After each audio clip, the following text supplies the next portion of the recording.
and welcome to my channel. Well, I'd just like to start off saying that I appreciate the people who watch this that are not really into flashlights and stuff like that, um, because I'm doing this because it's another thing that I like, flashlights, and rather than start another channel or anything like that, I'm just incorporating it in with this one, but it's not going to take over the channel or anything else like that. All right. That being said, what was the #1 killer of flashlights, the old school flashlights in the day? Here we have a Maglite Solitaire. It's an incandescent bulb, and I'll show you what the #1 killer of flashlights was. It's this. It's called leaving your battery in there, and it was usually an alkaline battery. And alkaline is, it's not even going to come out right now. I might try to rescue this. You know, you can get rid of corrosion and stuff like that with baking soda and water. And this is kind of modular. You know, I can pull that spring out and soak the stuff in baking soda and water. Getting that battery out might be a little bit tricky because they expand and swell. But as in my other video where I talked about how much modern technology has advanced,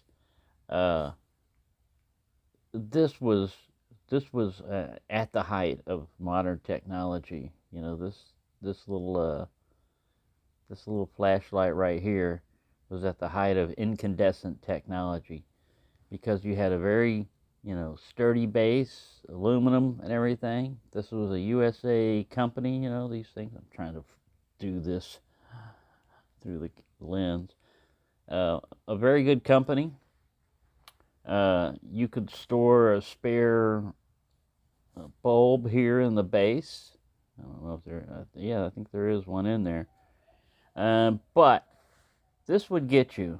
Sooner or later, this would get you. Because what do? You store batteries in your flashlight. You don't think about taking them out, you know, after a while. A lot of times, a flashlight is just stored in a little area until it's needed. And then when you pull it out, oh, crap. Well, when we went to lithium-ion batteries, we eliminated a lot of that corrosive stuff, and instead, and put in its place, occasionally it'll blow up and catch on fire. You know, so being overcharged or outgassing or whatever, you know, usually it's during the charging circuit, not just sitting there, but still, I've seen them where they're sitting there and they catch on fire. Not these, because of the waterproof rating and stuff like that, it protects the battery from getting wet, and that's what you got to watch out for on lithium. But these are it's just in their inherent nature. Back then, they were either very leaky, name brand batteries too, Duracell, Energizer, all of those had this problem. I don't know if they've completely fixed it, but it doesn't seem to happen as much. Now, you wouldn't get that much of a situation with nickel metal hydride or NiCads, but it can occur. And this is just basically, you know, the corrosion and stuff like that, the leaking of the alkaline material, and it just destroys a flashlight. Usually this is stuck. I've got another one where it corroded it so much, I put this in a vise and I went like this to turn it, and it dug into the metal and wouldn't remove it, you know. So I mean, that was a mini Maglite. This is a Solitaire. So yeah, we've advanced quite a bit as far as like technology goes. The bulbs in these things, you know, they're a filament. So all you have to do is drop it while it's on, or drop it while it's off, and it's not the flashlight surviving. It's the bulb. An LED bulb usually is rated at 50,000 hours. And these, you're not going to get that out of one of these.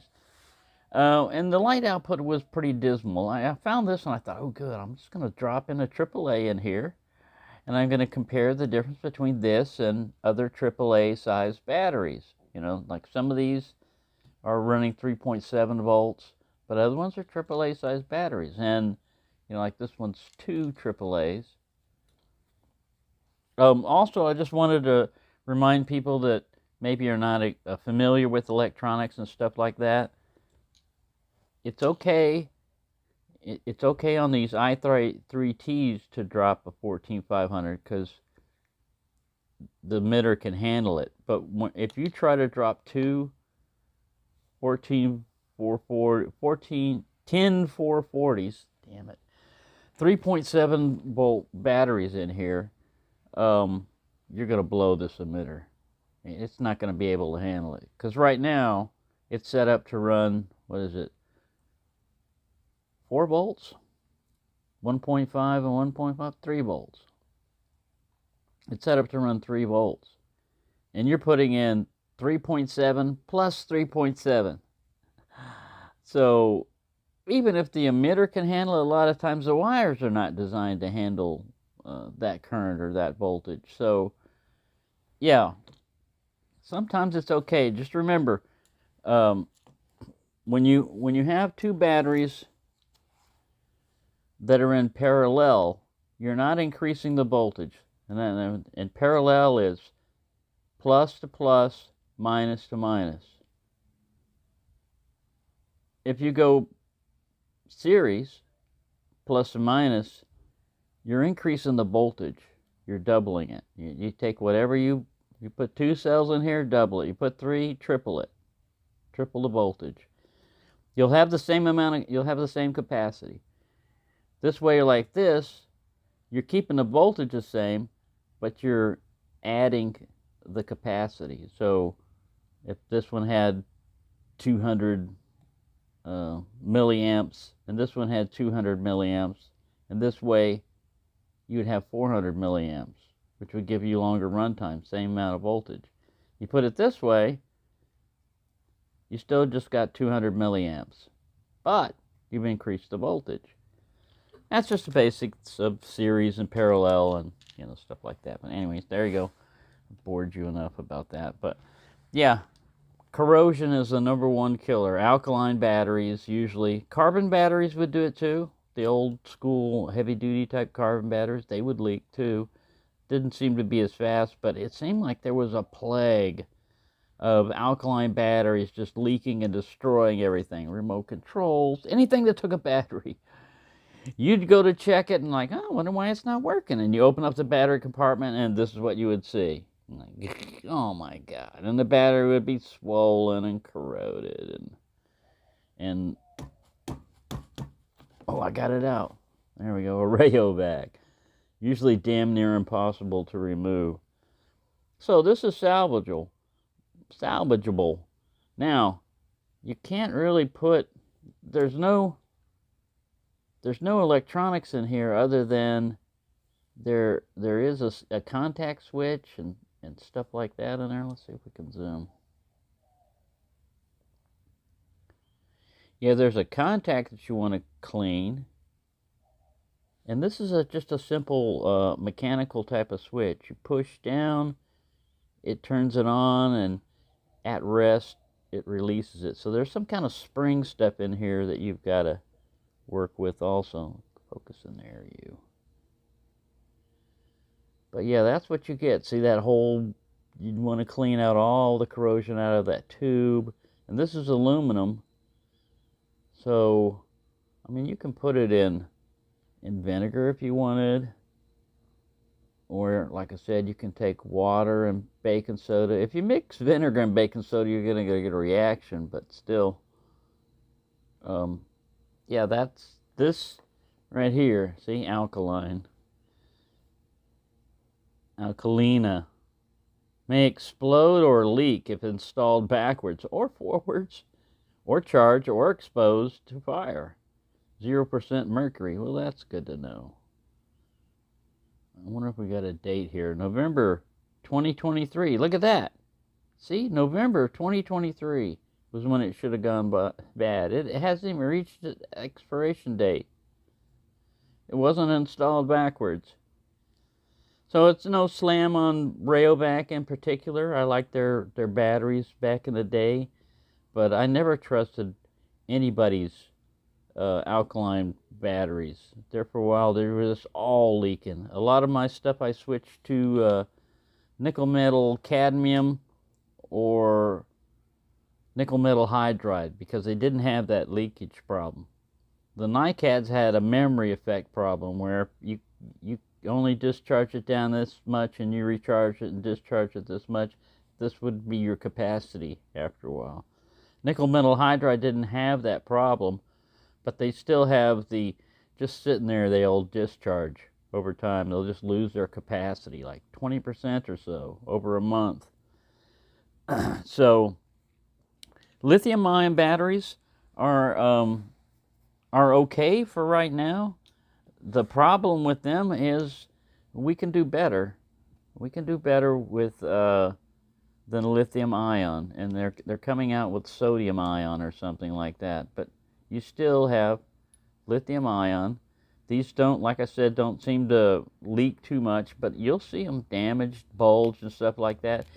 I don't know how they've been treated. It might be that somebody was trying to charge them at too high of an amp rating, you know, and they didn't use a protected circuit and stuff like that.